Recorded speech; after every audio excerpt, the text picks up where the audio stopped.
Shri Gayatri tours and travels Chardham yatra complete travel plan. గురుగారు ఎన్నో చెట్లు ఉంటాయి. ఎన్నో మొక్కలుంటాయి. కాకపోతే తులసి చెట్టుకున్నంత ఇంపార్టెన్స్, ఆ ప్రాముఖ్యత వేరే దానికి అంతగా ఉండదు. తులసి చెట్టుకే ఫస్ట్ ప్రయారిటీ ఇస్తారు. ప్రతి ఇంట్లో కూడా తులసి చెట్టు పెట్టుకోవాలి అనుకుంటారు. ఎందుకు గురుగారు అలాగా? మనకి భారతీయ సంప్రదాయము, హిందూ సంప్రదాయము అనొద్దు. హ్మ్. భారతీయ సంప్రదాయమే. ఎందుకంటే మంది మొట్టమొదటి నుంచి కూడా భారతదేశము అంతే తప్పించి హిందూ దేశం కాదు. హ్మ్. ఆ తర్వాత ఏదో వాడెవడో ఇండస్ అనే నది ఉంది అందుకని హిందూ అన్నారు. ఇవన్నీ కూడా సెకండరీ. మంది మొట్టమొదటి భారతదేశం. భారతీయ సంప్రదాయంలో సైన్స్ని పురాణాల్లో అనేక రకాలుగా చెప్పేశారు. హ్మ్. మన వాళ్ళంతా చెప్తుంటారు, మేమంతా సైన్స్ చదువుకున్నామండి, మేము ఇలా ఆలోచిస్తాము అని. పురాణాల్లో లేనటువంటి సైన్స్ ఏం కొత్తగా మీరు చెప్పటం లేదు, మీరు చెప్పేది కొత్తగా లేదు. హ్మ్. పురాణంలో ఏ కథలో ఉన్నటువంటిదైనా పూర్తిగా సైన్సే. ఓకే. ఇప్పుడు మీకు రామాలయంలోనో ఏదో ఒక వైష్ణవాలయంలో హ్మ్. సాయంత్రం పూట వెళ్ళి మీరు తీర్థం తీసుకుంటారు, హ్మ్. లేకపోతే శివాలయంలోనే తీసుకుంటారు అనుకోండి. హ్మ్. వైష్ణవాలయం ఎలా, శివాలయంలో తీర్థం తీసుకుంటారు. హ్మ్. ఆ తీర్థం చూడండి, మామూలు నీళ్లు కాదు, తులసి వాటర్ అంట. అందులో ఏదో ఒక తేడా ఉంటుంది. హ్మ్. ఏమిటి తేడా ఉంటుంది? ఆ తీర్థాన్ని ప్రత్యేకంగా వాళ్ళు తయారు చేస్తారు. హ్మ్. ఆ తీర్థంలో ఇవి కలపాలి అని ఒక లెక్క ఉంది. ఓకే. ఆ లెక్క ప్రకారం కలుపుతారు. అందులో పెప్పర్మెంట్ పువ్వు అంటే మెంథాల్ అంటాం మనం, హ్మ్. ఆ మెంథాల్ లాంటివి కలుపుతారు. అది కఫాన్ని హరించి వేస్తుంది. అట్లాంటివన్నీ ఆ ఇంగ్రీడియంట్స్ ఉన్నాయి, అవి కలుపుతారు. అదే వైష్ణవాలయాల్లో అయితే ఆ తీర్థం ఇచ్చేవంటే ఆ గిన్నెలో, తీర్థం గిన్నెలో 2 తులసాకులు వేస్తారు. తప్పనిసరిగా ఉంటుంది తులసాకులు. తులసాకులు ఎందుకంటే కఫం హరిస్తుంది. ఓకే. మనకి గొంతు పట్టేసినప్పుడు, లేకపోతే సరిగా లేనప్పుడు, ఆ ఇది ఫ్రీగా మాట ఫ్రీగా రానప్పుడు, ఆ గొంతు సరిగా పనిచేయనప్పుడు 2 తులసాకులు మనం నవిలేయండి, మీకు గొంతు క్లీన్ అయిపోతుంది.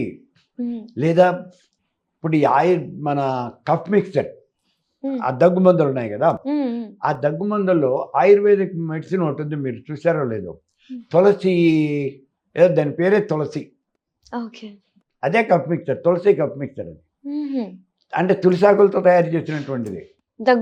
ఆ దగ్గులు పోవడానికి, ఆ కఫం అది హరించేయడానికి, ఇలాంటి వీటన్నిటికీ కూడా తులసి అనేది చాలా ప్రశస్తమైనటువంటిది.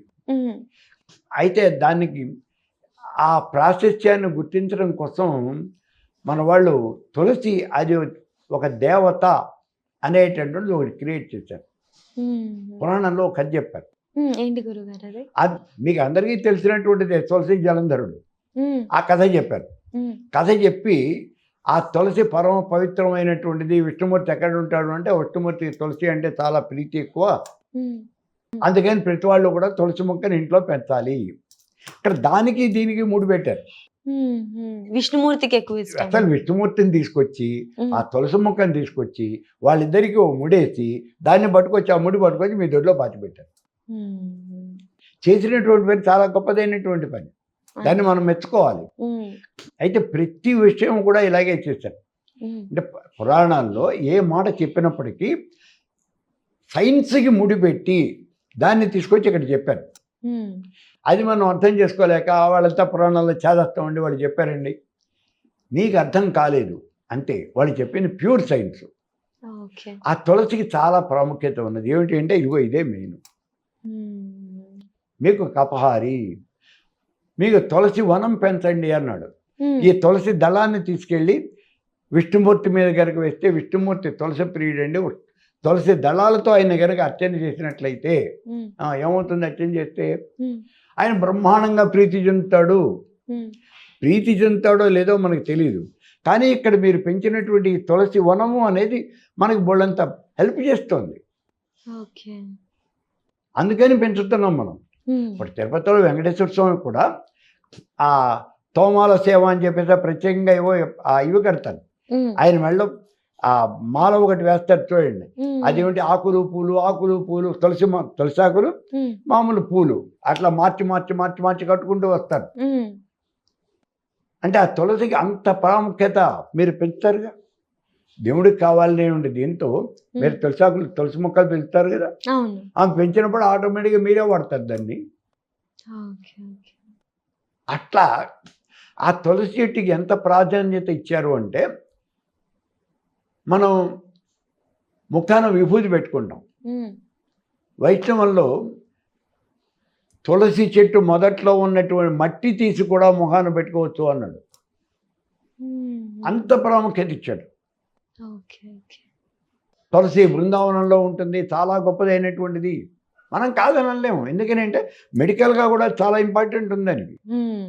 మన ఇంట్లోనే ఒక మెడిసినల్ ప్లాంట్ అందుకే పెట్టించిన. ఇప్పుడు మన ఇంట్లో కూడా ఎంత ఎంత బాగా దాన్ని ఇచ్చేసారంటే, ప్రతి ఇంట్లోనూ కూడా హిందూ అన్నటువంటి వాడు ప్రతి ఇంట్లో కూడా ఒక తులసి కోట అని చెప్పేసి ప్రత్యేకంగా ఆ తులసి మొక్కను పెట్టుకోవడం ఒక కుండి. ఆ కుండీలు కూడా ప్రత్యేకంగా తయారు చేసి అమ్ముతారు, తులసి కోట అని అంటారు దాన్ని. అవును గురుగారు. అందులో తులసి మొక్క పెడతాం, ప్రతిరోజు దాన్ని నీళ్లు పోస్తారు. స్నానం చేసి రాగానే దాంట్లో కొన్ని మంత్రాలు చదివితే వీళ్ళకి వచ్చినటువంటి మంత్రాలు ఏమీ లేకపోతే రామరామ తులసి తులసి అంటూ దాంట్లో అయితే నీళ్లు పోసి దాని చుట్టూ 4 ప్రదక్షిణాలు చేసి నమస్కారాలు పెట్టి దాని మీద 2 పూలు పెట్టి దానికి ఏదో ఒక పండో లేకపోతే 2 పటిబల మొక్కలు నైవేద్యం పెట్టి సాక్షాత్తు దేవతా స్వరూపంగా దాన్ని పూజించేటటువంటి ఒక సంప్రదాయాన్ని ఏర్పాటు చేశారు. అంటే ఆ తులసి చెట్టు వల్ల మనకి ఎంత ఉపయోగం ఉన్నది అనే విషయాన్ని అక్కడ మనం గమనించాలి. ఆ తర్వాత జపం చేయటానికి కూడా తులసి పూసలోని విడిగా వాడతారు. అంటే తులసి చెట్టు యొక్క కాండం ఉంది కదా, ఆ కాండాన్ని ముక్కలు చేసి వాళ్ళు చిన్న చిన్న పూసలుగా చేసి రుద్రాక్షలల్లే దాన్ని మాలగా కట్టి ఆ తులసి పూసలు అని చెప్పేసి విడిగా వాడతారు. అవి వైష్ణవులు జపం చేయటానికి తులసి మాలగా, దాన్ని తులసి మాల అనే అంటారు. అంతే 108 టైమ్స్ ఆ తులసి మూలలతో తులసి పూసలతో చేసినటువంటి మాల. అంత ఇంపార్టెన్స్ ఇచ్చారు, ఎందుకంటే దాని మెడికల్గా అంత ప్రాధాన్యత ఉన్నది. తులసి చెట్టుని మేము భగవంతుడిగా అంగీకరించాం, ఓకే, మీరు అంగీకరించకండి, వద్దని లేదు, మెడికల్గా ప్రాధాన్యత ఉందిగా, అవును గురుగారు, దాన్ని ఒప్పుకోండి. దానికోసమైనా మీరు తులసిని పెంచాల్సిందే. అంత ప్రాధాన్యత అందుకని ఇచ్చారు. అందులో ఇంకోటి కూడా చేశారు, జపం చేసేటప్పుడు తులసి వనంలో జపం చేస్తే ఆ మంత్రం త్వరగా సిద్ధిస్తుంది అని, కొన్ని కోట్ల రెట్లు ఫలితం ఇస్తుంది అని అలా చెప్పడం జరిగింది. మనం కూడా చెప్తాం అన్నమాట. మనం స్మార్తనం, మనకి శివుడు విష్ణువు ఇట్లాంటి తేడా ఏం లేదు, ఇద్దరికి పూజ చేస్తాం మనం. కాబట్టి మనకు ఆ తేడా లేదు. మన రుద్రాక్ష ఎంత పవిత్రమైనటువంటిదో తులసి కూడా మనకి అంత పవిత్రమైనటువంటిదే. అవును గురుగారు, రెండు అంతే ఈక్వల్, రెండు అంతే.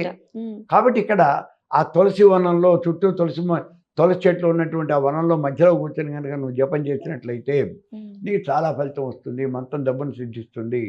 రుద్రాక్ష వనంలో, బిల్వ వనంలో అక్కడ జపం చేస్తే ఫలితం ఎక్కువ వస్తుంది. ఇట్లా చెప్పడం జరిగింది. దేవాలయంలో చేస్తే ఫలితం ఎక్కువ వస్తుంది. అట్లా ఈ తులసి వనంలో, వైష్ణవాలయంలో, శివాలయంలో, శక్తాలయంలో ఎక్కడైనా నువ్వు జపం చేయవచ్చు. సో ఇలా మనం చెప్పడం అనేది జరిగింది. అందుకని తులసికి అంత ప్రాధాన్యత అనేది ఉంది. అందులో ఇంకోటి, మరణ సమయంలో ఎవరికైనా గొడగొట్లాడుతున్నాడు, వాడు ఇదండి అన్నప్పుడు వెంటనే వాడికి ఆ రాగి పాత్రలో కాస్త నీళ్లు పట్టుకొస్తారు, అందులో 2 తులసాకులు వేస్తారు, తులసాకులు వేసి ఆ తులసి తీర్థాన్ని నోట్లో పోస్తారు. దాని వెనుకున్న కారణం ఏంటి? రాగి పాత్రలో పోయితే అక్కడ నీళ్లు శ్రేయస్కరం. ఎందుకని అంటే రాగి మెడికల్ వాల్యూ ఎక్కువ ఉంది కదా, అందుకని అందులో మళ్ళీ తులసాకులు వేసి తులసి తీర్థం గొంతులో కనుక పోస్తే వాడు ఏదో ఊర్ధ్వలోకాలకు పోతాడు. సరే, పోతాడా పోడా అవన్నీ మనకి అవి తర్వాత. సో ఇటువంటి సంప్రదాయాలని, అంటే ఆ తులసికి ఉన్నటువంటి ఇంపార్టెన్సు అంత గొప్పదైనటువంటి ఇంపార్టెన్స్.